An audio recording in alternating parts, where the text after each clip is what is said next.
Começando mais um programa Momento Empreendedor, esse programa que é criado, direcionado, voltado para você, amigo empreendedor, que quer iniciar um novo negócio, ou você que já tem o seu empreendimento, está buscando aprimoramento, se aperfeiçoar aí nos diversos segmentos que exigem a sua atenção. Hoje o Momento Empreendedor vai trazer um assunto que com certeza está dando muita dor de cabeça para você. O cenário político-econômico brasileiro, esse cenário político-econômico que nós estamos vivendo hoje. Tem esperança? Tem oportunidade? Como encontrar essas oportunidades? E para falar sobre isso, hoje eu recebo aqui Marcelo Cinelli, que é consultor, palestrante, professor, ele é formado em jornalismo, meu colega pela UFRJ, tem MBA em Marketing e Gestão Estratégica, Economia de Negócios pela FGV e foi consultor sênior em Marketing e Vendas do Sebrae São Paulo. Marcelo, prazer recebê-lo aqui. Prazer é meu, muito obrigado pelo convite. Para a gente tocar aqui num tema espinhoso, sim. Mas que com certeza está na cabeça, está preocupando todo mundo, sim. Seja empreendedor ou não. Tirando o sono de todo mundo. Tirando o sono de muita gente.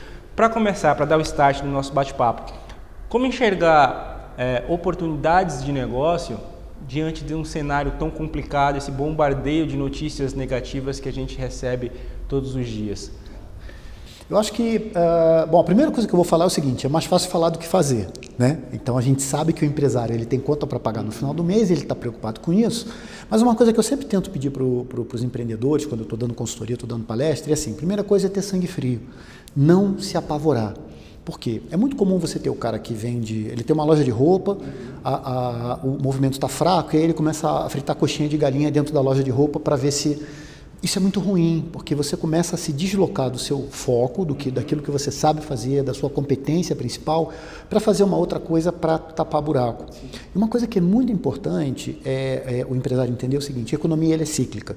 Então, até a Copa do Mundo, a gente estava num auge da economia, que se é artificial ou não, mas não importa, o que importa é assim, a economia estava bombando e agora a gente está passando aí por 2, 3 anos de uma recessão muito grave, né? Só que nós estamos começando a ter os primeiros sinais de aquecimento da economia estão aparecendo. Então, para o ano que vem, a perspectiva é de um crescimento de 2, 2,5%, talvez 3%, que ainda está longe de recuperar o que a gente perdeu, mas já é um começo. Então, o que vai acontecer? A economia ela vai subir. Na hora que a economia subir, você tem a sua loja de roupa vendendo coxinha de galinha. Então, tenta manter a calma e se concentra naquilo que você sabe fazer melhor.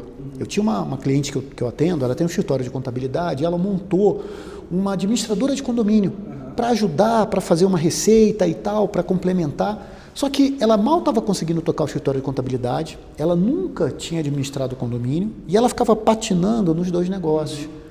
E eu falei para ela, Carol, fecha a administradora de condomínio e concentra no que você já sabe fazer.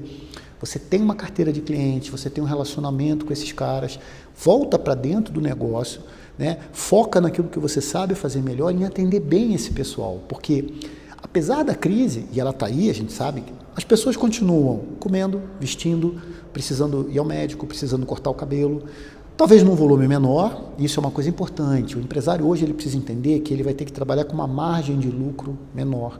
O mercado está em recessão, 14 milhões de desempregados, então a margem que ele vai trabalhar é melhor. O que ele vai ter que fazer? Quando a economia voltar a crescer, aí sim ele vai conseguir recompor essa margem de negócio. Então, significa que ele primeiro, para dentro de casa, ele vai ter que arrumar a casa.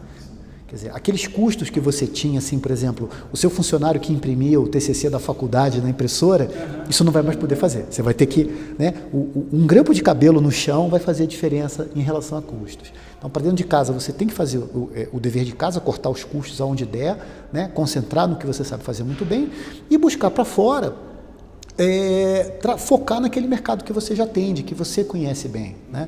E o que a gente chama de vender mais para o mesmo cliente.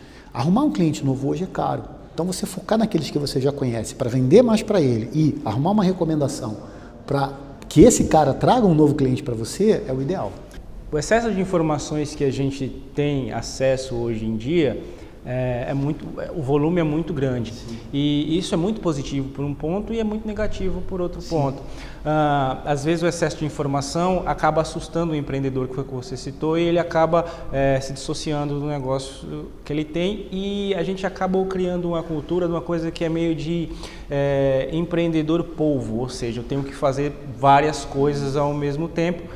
e acaba não fazendo nada perfeitamente. Bem, exato. Como enxergar oportunidades com a crise, com a economia bombando é muito fácil. Sim. Enxergar oportunidades com a economia em crise é muito mais complicado. E como enxergar oportunidades reais? A gente estava conversando antes do programa aqui, que a gente usou o exemplo da paletaria do food truck, que bombou, todo mundo foi atrás, todo mundo investiu e hoje em dia não tem nada. Como enxergar oportunidades reais diante de um cenário que a gente vive? Eu vou começar pelo teu exemplo da paleteria, que, é um negócio bacana, deu dinheiro e tudo, mas isso é um produto de moda. Esses produtos de moda, eles duram 1 verão, 2 verões, é o que a gente chama de corrida de 100 metros. Se você entra nesse negócio com a perspectiva de que você vai ganhar dinheiro durante 1 ano e depois você vai ter que partir para outro, ok. Se você entra nesse negócio com a perspectiva de longo prazo, aí você pode ter problemas. Porque você tinha, logo que estourou o negócio da paleteria, você tinha fila de 2 horas no shopping para pagar R$15 no picolé. Hoje, as paleterias estão todas fechando, quebrando. Então, a primeira coisa é você ter essa perspectiva do que é tendência e do que é moda. Então, a busca por uma vida saudável, por uma alimentação melhor, isso é uma tendência da sociedade.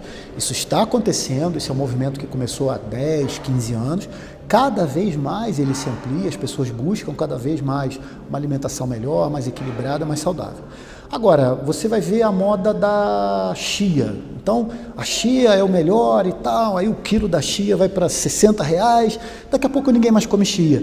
Então, a chia é uma moda, mas a busca pela alimentação saudável é uma tendência e que vai ficar por aí. Então, essa é a primeira coisa, você conseguir separar o que é moda, que é uma corrida de 100 metros, de uma tendência, que é uma maratona. Essa é a primeira coisa. A segunda coisa é você conseguir entender o seguinte, aonde houver um problema e uma dificuldade, existe uma oportunidade para você. Tá? Então, nesse sentido, por exemplo, na crise, quem que está ganhando dinheiro? Empresas de cobrança de crédito, empresa de recolocação profissional, empresas de vendas, porque justamente nesse momento de dificuldade é que as empresas de vendas elas trabalham mais ainda, elas focam cada vez mais, né? Então, é justamente esse tipo de olhar que você tem que ter. Onde houver uma dificuldade e onde houver um problema, existe alguém esperando o quê? Uma solução. Quem vai oferecer a solução? Você. Então, é olhar, e isso não tem muito livro, não tem receita de bolo para isso. Sim. É um pouco o seu olhar de empreendedor, né, de observar e achar isso. Tem uma história boa de uma cidade do interior de Minas, chama Varginha, né, que fica perto ali do Lago de Furnas. O cara tinha uma loja que ele vendia ofurô, banheiro de hidromassagem, esse tipo de coisa. E Varginha é uma cidade pequena, quer dizer, o público ali que podia comprar o produto dele já tinha comprado e a venda estagnou. Ele começou a pensar, poxa, o que eu posso vender para quem já tem ofurô, já tem hidromassagem e tudo mais? Ele resolveu montar uma loja para vender lancha e jet ski. E aí os caras falaram, pô, esse é o verdadeiro ET de Varginha, né? Porque Minas não tem praia, se você lembra do mapa do Brasil, né? Minas. Não tem praia. Pois é, aí ele montou a loja dele, vendeu que nem água. Por quê? Varginha fica do lado do Lago de Furnas, que é um lago com 30 quilômetros de diâmetro, que pega Varginha e várias outras cidades. Em Varginha, todo mundo nadava na represa, pescava na represa, namorava na represa, fazia churrasco na represa.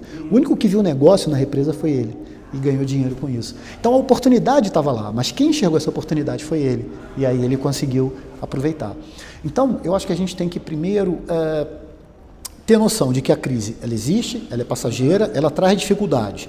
Mapear dentro do seu negócio onde você pode cortar custos, como você pode fazer para sobreviver. E aí eu estou sendo bem literal. Eu atendi um cliente e falou, Marcelo, qual é a perspectiva para 2017? Eu falei, cara, chega vivo até o final do ano.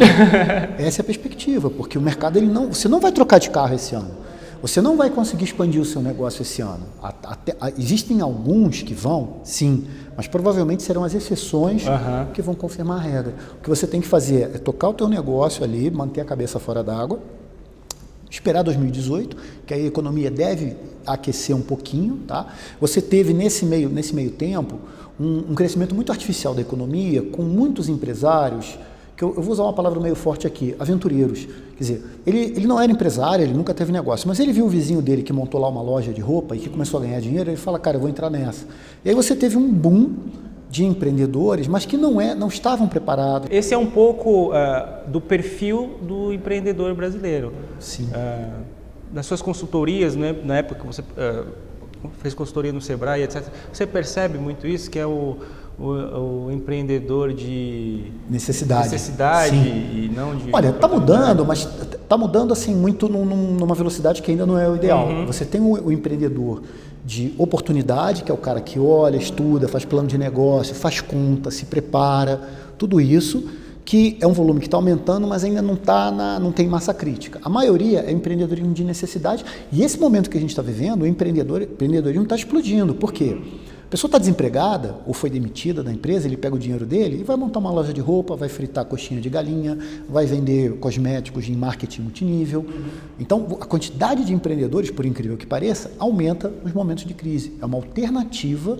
Então, reparem o que é interessante. Ele não identificou um produto, ele não fez uma inovação, ele não fez uma avaliação do mercado, ele não achou um nicho diferenciado. Não, ele vai vender o que dá para vender porque ele precisa pagar as contas. Mas é possível fazer essa avaliação quando você é um pequeno empreendedor? Vamos supor, perdi meu emprego, vou ter uma grana, sei que a área que eu trabalho é difícil uma recolocação imediata, então eu vou ter que empreender porque eu preciso gerar uma renda. É possível eu, sem a possibilidade de fazer grandes investimentos, conseguir fazer esse tipo de análise que você colocou agora, de identificar o nicho, de identificar um produto? Eu acho que sim, porque você tem canais hoje de informação muito disseminados, né? Então você tem, por exemplo, o próprio Sebrae é a casa do empreendedor, é um lugar que recebe você de portas abertas com toda a orientação e informação necessária para você montar o seu negócio. Não tem Sebrae perto da minha casa, o Sebrae é longe, eu não sei. Ok, vai na internet. Então, se você jogar lá na internet como montar um negócio, como montar um plano de negócio, vai aparecer um monte de conteúdos.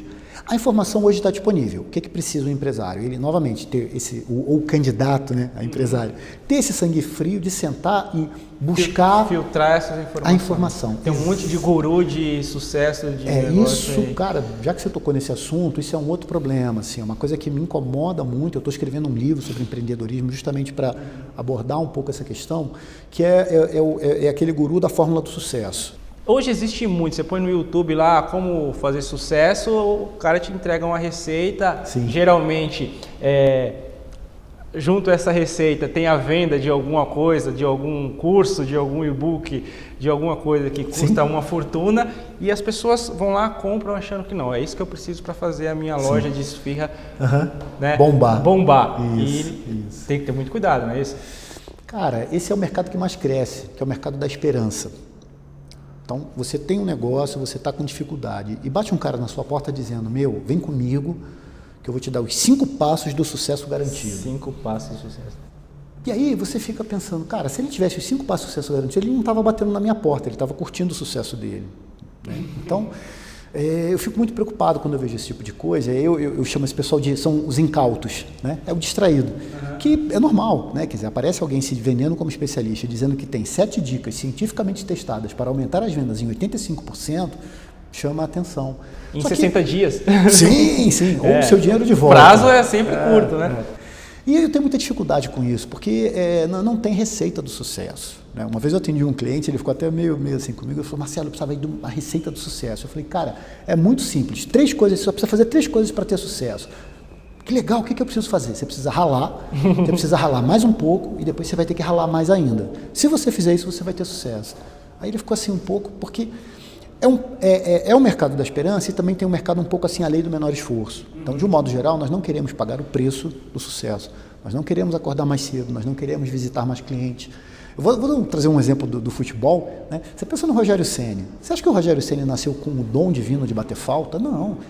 Todo dia, de domingo a domingo, chova ou faça sol, com jogo ou sem jogo, o Rogério Ceni batia 100 faltas. Quando chegava no dia do jogo, ele guardava. Ele Michael Jordan no basquete, cita esse exemplo várias vezes. Não é um dom divino, o Espírito Santo iluminou sua cabeça e você virou, não é isso. É claro que algumas pessoas têm mais facilidade com números, outras têm mais facilidade com vendas, mas se você não trabalhar, não desenvolver isso, você dificilmente vai alcançar o sucesso. Por quê? Eu costumo falar do plano de negócio, né, que é uma coisa que está meio fora de moda, assim. O plano de negócio é uma coisa legal, mas a partir do momento que você acabou o plano de negócio, ele já está defasado, porque o mercado mudou. E aí você precisa fazer o plano de negócio, mas fazer a lápis, e sempre adaptando à realidade. Por quê? O concorrente não vai ser do jeito que você pensou, o cliente vai ser um pouquinho diferente. Então você tem que ter esse equilíbrio entre o cenário que você estudou, que você projetou, que você desenhou e a realidade que você vai encontrar lá fora. E esse aperfeiçoamento constante, essa observação constante, esse trabalho constante de acompanhamento do que você projetou e do que está acontecendo é fundamental. Sem isso, você não vai alcançar sucesso. É muito comum você encontrar caras que falam assim, não, eu vou empreender porque eu quero qualidade de vida. Eu falo, cara, desculpa, mas você está no segmento errado. Eu não sei com quem você andou conversando. Quando você montar o seu negócio... E se vende muito isso, né? Sim. A mídia, de um modo geral, a cada dia está mais dando audiência, está mais dando valor a exemplos de empresários que entro no meu trabalho 1h da tarde, Sim. trabalho pelo smartphone, Sim. etc. E faturo 5 milhões por mês. 5 milhões por mês. Isso... Cara, isso às vezes me deixa até um pouco assim, porque eu acho que isso é uma maldade com as pessoas. Às vezes o cara tem lá 200 mil reais, que é a economia de uma vida inteira, e você fala para o cara que fazendo brigadeiro ele vai faturar 5 milhões e trabalhar 4 horas por dia.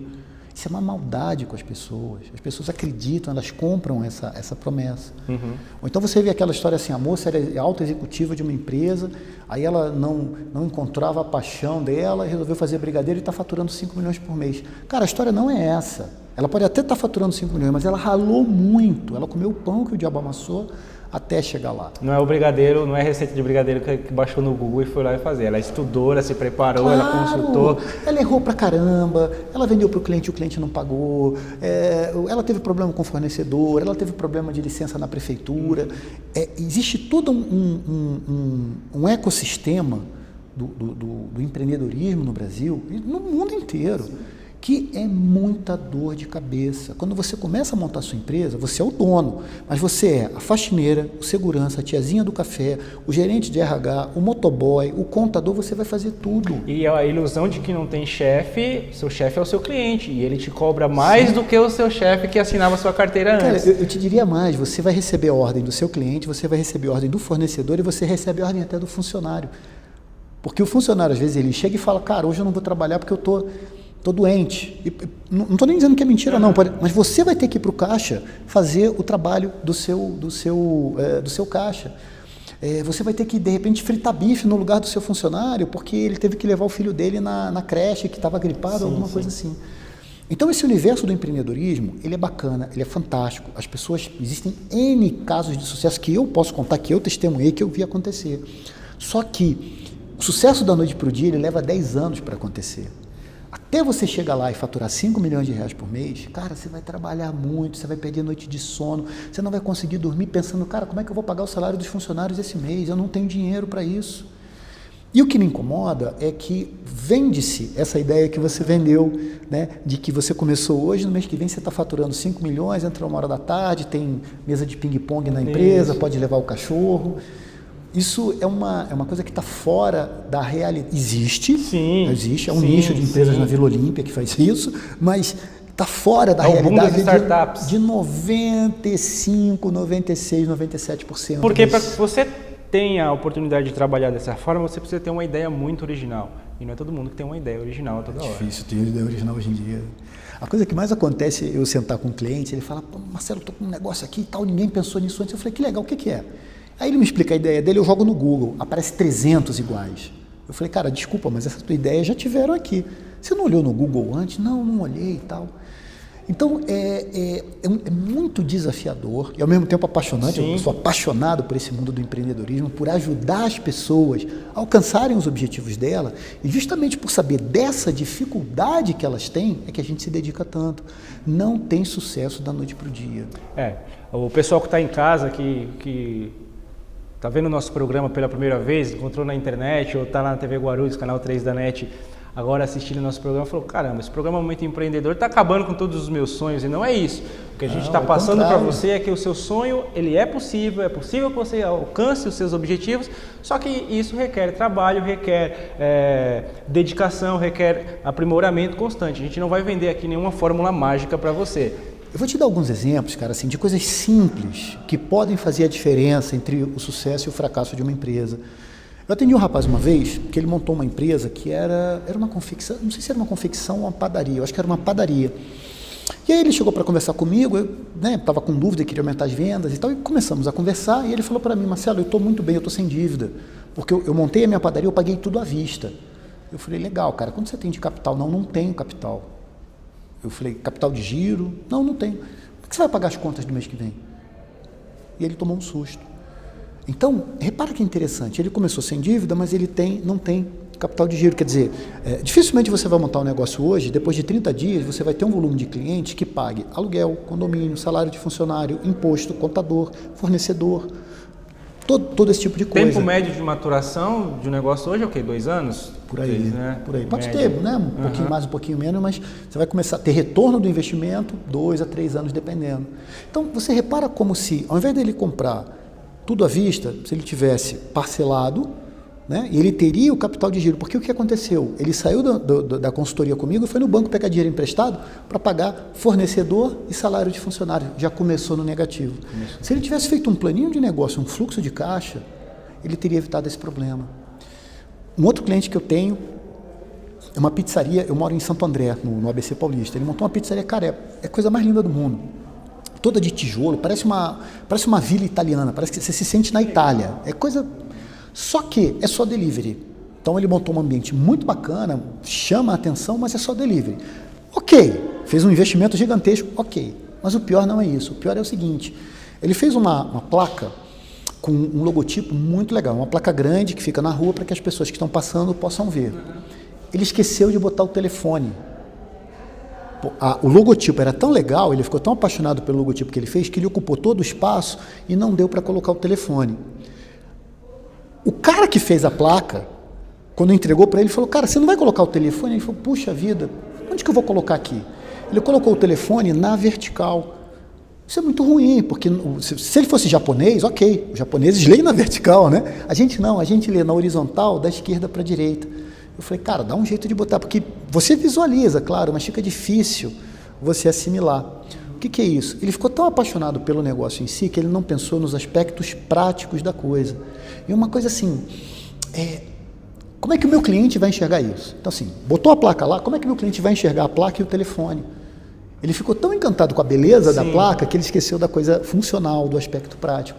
Então é muito impressionante, cara, como você vê os empresários que têm potencial, que podem dar certo, tropeçarem por coisas mínimas. Se ele tem um delivery que depende do telefone para fazer as encomendas e ele não põe o telefone na placa, na entrada da loja dele, você está criando um problema, você está criando um gargalo para o seu negócio. E você cria uma estrutura belíssima e não aproveita aquilo. Você que é o essencial. Ter economizado aquilo como capital de giro, ou já que eu criei todo esse... que eu quero ter um espaço tão bonito, vou utilizar ele para que ele me traga algum tipo de retorno. Sim. E eu acho que, voltando nessa coisa que você falou do sonho, do empreendedor e tal, né, é justamente para evitar que o seu sonho se torne um pesadelo que a gente está fazendo, enfatizando esses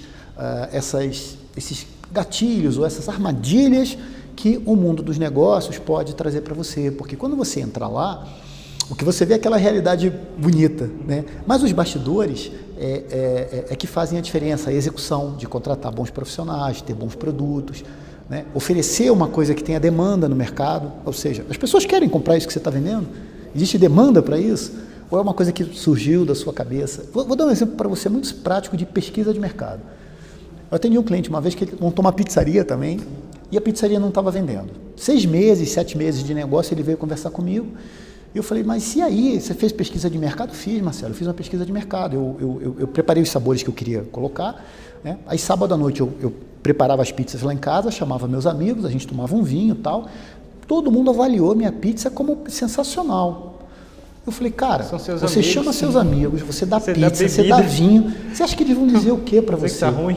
E o pior, todos eles tiveram a mentalidade, eu não posso estragar o sonho dele, eu vou dizer que a pizza tá boa.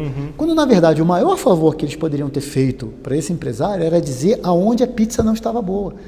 Então, no intuito de ajudar, eles acabaram atrapalhando. Entendi. Dar um juízo honesto, uma crítica honesta e construtiva de dizer, olha, esse queijo não tá bom, esse sabor não tá legal, seria uma ajuda muito maior do que simplesmente... se preocupar em não atrapalhar o sonho dele. Exatamente. Ô Marcelo, nosso tempo na TV está acabando, a gente vai continuar o nosso bate-papo, a gente vai ter mais uns 5, 7 minutinhos de conversa no YouTube, mas antes eu vi que você trouxe um livro.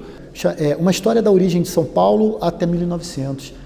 São Paulo é uma coisa que para quem vem de fora, você fala assim, meu, como é que isso aqui funciona? Não dá para, é muita loucura, marginal, ponte, né? Mas quando você começa a conviver aqui, você fica absolutamente apaixonado pela energia das pessoas, pela vontade de trabalhar, pela vontade de fazer acontecer.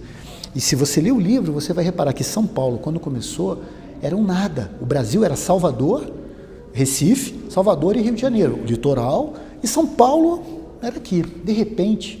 E não é de repente, é um trabalho de imigrante, acordar cedo, é trabalhar muito, é querer fazer, querer inovar, querer crescer, querer gerar riqueza, gerar emprego para as pessoas. Essa é a história de São Paulo, né? Então eu estou buscando esse livro aqui para entender um pouco melhor aonde eu vivo, né? Quer dizer, como é que chegamos aonde chegamos. Mostrar para o pessoal de casa o livro, se vocês quiserem procurar aí, é dica do Marcelo. Se é dica do Marcelo, a gente tem que correr atrás. Bom, Marcelo, obrigado, prazer conversar com você. Obrigado, o prazer foi todo meu. Espero que você volte em breve para a gente bater claro, um bate-papo. Estou à disposição, é só convidar. E o pessoal que está acompanhando a gente pela TV, se quiser, eu vou ter mais 5 minutinhos de bate-papo com o Marcelo, só que agora lá no YouTube, lá no Facebook, facebook.com/Momento Empreendedor TV, no YouTube programa Momento Empreendedor. Corre lá que a gente vai conversar mais um pouquinho, o Marcelo vai falar um pouquinho mais do cenário político e econômico brasileiro, tá bom? Momento Empreendedor dessa semana fica por aqui, a gente se vê semana que vem, 21 horas aqui na TV Guarulhos. Até já! Bom, e para você que estava acompanhando a gente na TV e agora está aqui no YouTube, a gente já preparou um conteúdo exclusivo para você. Então, se você tiver dúvidas, quiser que o Marcelo esclareça alguma coisa, algo que foi deixado de ser perguntado, alguma sugestão, crítica, deixe nos comentários, tanto no YouTube quanto no Facebook, que a gente responde para você na medida do possível. E o que a gente não souber responder, a gente traz o Marcelo de volta aqui, arrasta ele lá de Santo André. Vai ser um prazer. Para a gente conversar um pouco mais. Bom, Marcelo, agora a gente falou bastante sobre o cenário do empreendedorismo, opções, etc. Mas a gente começou a nossa conversa falando do cenário político-econômico brasileiro e de enxergar oportunidades. Uhum. Como perder o medo de empreender diante de tanta... Porque às vezes a pessoa ela tem uma boa ideia, ela quer ter um negócio, mas não vou fazer isso agora. Sim. Vou esperar daqui a 2 anos ou daqui a 1 ano, e talvez daqui a 2 anos, daqui a 1 ano o momento passe, a ideia fica obsoleta. Tá. Como fazer para perder esse medo? Cara, eu acho que tem 2 coisas aí. A primeira é mais pessoal, né? Então, assim, qual é a tua tolerância a risco? Então, tem pessoas que são naturalmente conservadoras, assim, sabe? O negócio dela é aplicar na poupança, ela quer salário, quer 13º. E tem pessoas que são naturalmente mais ousadas, que arriscam mais, né? Atendi um cliente uma vez que eu dou risada até hoje com essa história. Ele chegou para mim dizendo que ele estava com um probleminha, que ele estava devendo 1 milhão para o banco. Eu falei, cara, probleminha? Você devendo 1 milhão para o banco? Ele falou, Marcelo... Baita probleminha esse. Não, se eu atraso a minha conta de luz, eu fico sem dormir. Sabe o que ele falou para mim? Se eu devo 10 mil para o banco, o problema é meu. Mas se eu devo 1 milhão para o banco, o problema é do banco. É muito dinheiro, ele não vai fazer nada, ele vai até negociar comigo um desconto para receber esse dinheiro. Eu quase caí da cadeira, eu falei, cara, esse tipo de raciocínio eu jamais teria, entendeu? Isso é da pessoa. É da pessoa, então, não se abala. Exatamente, é o cara Sangue que... frio. eu vou protestar você, puta, entra na fila, que tem uns 15 já que me protestaram e vamos lá, entendeu? E ele vai tocando, e às vezes não é nem má fé, eu estou falando isso, não é nem no sentido da má fé, do cara que é enrolador, não é isso não. Ele sabe que faz parte do negócio, o cliente não pagá-lo, ele não tem dinheiro, ele joga para frente. Então, não vou pagar. Se o cliente não me pagou, eu não pago o banco. Se o cliente não me pagou, eu não pago o fornecedor. Isso é muito ruim para a economia como um todo, tá? Não estou dizendo que isso é bom, não. Eu estou dizendo que o perfil desse cara, ele é mais sossegado, digamos assim, né? Isso não é legal de fazer, lógico. O que eu estou falando é da pessoa que é arrojada, da pessoa que acredita, ela olha o copo sempre à metade cheia e aposta e investe. Então, isso é da pessoa, não tem muito como você mudar isso. Outra coisa que você pode fazer, e aí já é uma coisa mais no mundo racional, no mundo das ideias, no mundo da lógica, é assim, eu costumo usar sempre a metáfora do artista de circo. Então, você está andando ali, empreender é andar na corda bamba. Já viu aquele cara que vai com aquela cordinha assim, atravessando ali a linha? Aquilo ali é um risco danado, mas você pode fazer isso com uma rede de proteção embaixo. Se você cair, e provavelmente você vai cair em algum momento, a rede vai te proteger.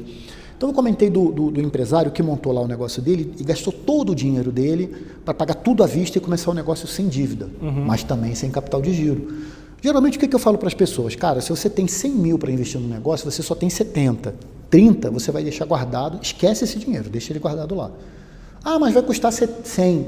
Se vira, cara, você vai ter que montar um negócio com 70. Esses 30 é uma reserva. Esse deixar guardado, essa reserva de emergência, não significa deixar lá na poupança que você vai estar perdendo dinheiro da mesma forma. É um dinheiro que ele não vai contar, você vai aplicar de alguma maneira, você vai deixar aquele dinheiro reservado, quer dizer, você não vai contar com esse dinheiro para montar o seu negócio, porque essa é a sua reserva, que pode ser o capital de giro, pode ser alguma coisa, para o caso do negócio, e dificilmente você monta um negócio e no segundo mês você já está dando dinheiro, difícil. Você tem uma curva aí você começou o negócio aqui ao momento zero, isso aqui é seu fluxo de caixa. O seu fluxo de caixa vai fazer isso aqui. Você vai perder dinheiro porque você investiu, né? Então sai. Aí depois começa a entrar dinheiro.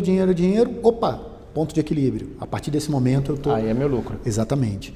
Então, você tendo esse colchão aqui, essa rede de proteção, permite que você consiga tocar o negócio sem ficar desesperado. É muito comum você ver o cliente começou o primeiro mês, não vendeu, o segundo mês não vendeu. No terceiro, ele pega o produto que custa 50 e vende por 20, que ele precisa fazer caixa desesperadamente. Então, isso desestrutura completamente o negócio. Então, vamos recapitular. Primeira coisa, perfil. Tem pessoas que são naturalmente arrojadas, tem pessoas que são naturalmente conservadoras. E você tem que entender qual é o seu perfil, isso é fundamental. Quem sou eu? Qual é a minha tolerância a risco? Até onde eu estou disposto a ir para investir no meu negócio? Eu conheço gente que vendeu carro e vendeu apartamento para conseguir montar um negócio. Né? Então, qual é o seu perfil? A segunda coisa é...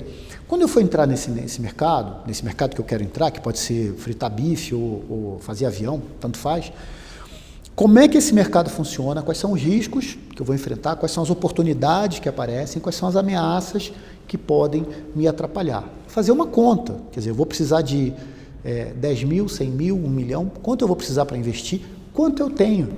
Porque eu posso precisar de 100 mil para investir num negócio e eu tenho 200. Opa, legal, tenho 100 mil sobrando. Eu posso precisar de 150 mil para começar um negócio e só tenho 40. Onde eu vou arrumar 110? Eu vou vender um rim? Eu vou no banco pegar dinheiro emprestado? Eu vou pegar dinheiro com meu sogro? Percebe?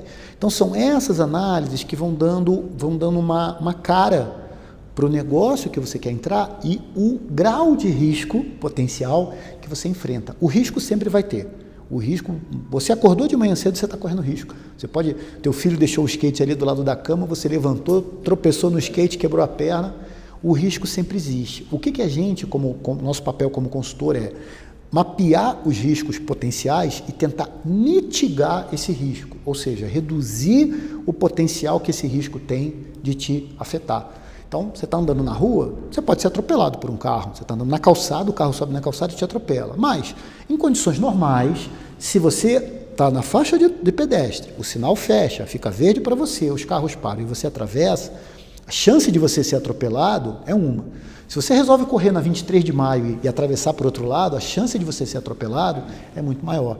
Então, eu estou fazendo essa analogia aqui simplificada para mostrar que qualquer negócio tem risco. Que você precisa entender qual é a sua tolerância a risco e qual foi o grau de análise que você fez daquele determinado segmento para verificar qual o potencial daquilo.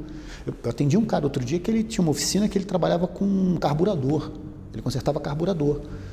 Eu falei, seu Zé, mas carburador, os carros hoje é meio injeção eletrônica. Não, Marcelo, ainda tem muito carro com carburador aí. Eu falei, tem, seu Zé, mas o carro que tem carburador hoje é aquele Monza 9394, que consertar o carro é mais caro do que o carro. E os fabricantes de autopeças já não fabricam mais carburador, quer dizer, vai ficar cada vez mais caro se eu conseguir as peças para... Então, você precisa fazer um curso para injeção eletrônica. Eu não sei, é caro, é difícil. Eu falei, seu Zé, tem uma empresa fabricante, ela fabrica injeção eletrônica, ela oferece cursos gratuitos que o senhor pode fazer para se capacitar, porque ela tem interesse que isso aconteça. Então, perceba como há 30 anos ele consertava carburador, o mercado mudou, e ele acha que o negócio dele é consertar carburador. Só que não é. O negócio dele é fazer reparo mecânico. O negócio dele é receber um carro quebrado e fazer o carro funcionar. Se é com carburador, injeção eletrônica, bateria elétrica, carro movido a energia solar, tanto faz. Eu tenho um problema, meu carro não anda, eu preciso que você faça meu carro andar. Então, quando você faz essa análise um pouco mais estratégica, você consegue entender melhor o seu negócio, entender o que seu cliente quer, o que é valor para o seu cliente e o que eu preciso fazer para estar apto a atender essa necessidade. Entendi. Marcelo, nosso tempo acabou, você não está convidado, você está praticamente obrigado a voltar aqui para a gente vai ser um prazer. Um papo, passar mais dicas para o pessoal. A gente vai deixar todos os seus contatos aqui. Se alguém tiver alguma dúvida, deixe nos comentários que a gente vai responder à medida do possível e vai trazer o Marcelo aqui o quanto antes. O Momento Empreendedor na internet fica por aqui. Eu aguardo você semana que vem, toda terça-feira. Assim que termina o programa na TV Guarulhos, a gente posta aqui no YouTube e no Facebook para que vocês possam acompanhar. Ficamos por aqui, até semana que vem. Tchau, tchau.